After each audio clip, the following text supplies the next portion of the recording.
Ονομάζομαι Δημήτρης Γεωργόπουλος και είμαι ο αντιπρόεδρος της ομάδας Αιγαίου. Με την AIM ξεκινήσαμε να συνεργαζόμαστε το 2015. Από τότε μέχρι και σήμερα έχουμε ταξιδέψει στα περισσότερα μικρά και ακριτικά νησιά του Αιγαίου.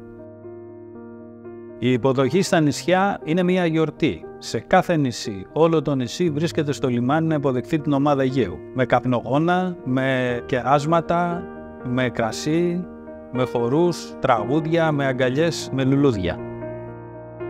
Η AIM το 2016 μαζί με την ομάδα Αιγαίου δημιούργησαν την πρώτη παιδική χαρά. Να βλέπεις τα παιδιά του νησιού, να αγκαλιάζουν τα παιχνίδια, να μιλάνε στα παιχνίδια, να σχεδιάζουν πόσες ώρες θα περνάνε στην παιδική χαρά που μόλις απέκτησαν, και μέσα σε αυτή την ηρεμία και τη γαλήνη του τοπίου της Στήμενας το μόνο που μπορούν να ακούς στον αέρα είναι οι φωνές των παιδιών.